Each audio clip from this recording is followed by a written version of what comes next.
আমার নাম নিমাই কবিরাজ, ভারতীয় জনতা পার্টির নবনিযুক্ত সভাপতি।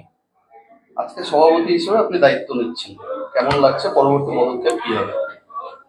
আজকে সভাপতি হিসাবে আমি দায়িত্ব নিলাম এবং সেই দায়িত্ব নেওয়ার ক্ষেত্রে পাঁচজন প্রাক্তন সভাপতি আমার সঙ্গে আছেন, তাদের আশীর্বাদ নিয়ে এবং ভারতীয় জনতা পার্টির পশ্চিমবঙ্গ প্রদেশ নেতৃত্ব আমার উপর যে আশা এবং বিশ্বাস নিয়ে দায়িত্ব দিয়েছেন, সেই দায়িত্ব আমি অক্ষরে অক্ষরে পালন করার চেষ্টা করব।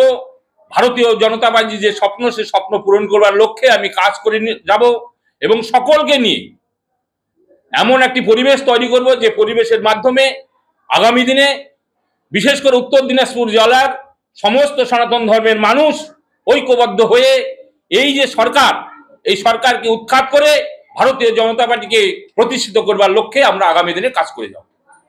অনেকেই বিজেপি ছেড়ে তৃণমূলে যোগ দিয়েছেন, তাদেরকে ফেরানোর রকম কোন রকম চিন্তা আপনি করবেন?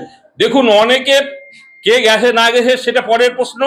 এখন বর্তমানে কাল সভাপতির নাম ঘোষণার পর আজ পর্যন্ত বহু তৃণমূলের মানুষ আমাকে ফোন করে বলছে, দাদা আমি ভারতীয় জনতা পার্টিতে যুক্ত হতে চাই।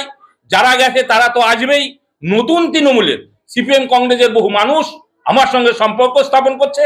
তারা শীঘ্রই ভারতীয় জনতা পার্টি যোগদান করে ভারতীয় জনতা পার্টির সরকার পশ্চিমবাংলা প্রতিষ্ঠিত করবার লক্ষ্যে তারা আমাদের সহযোগিতা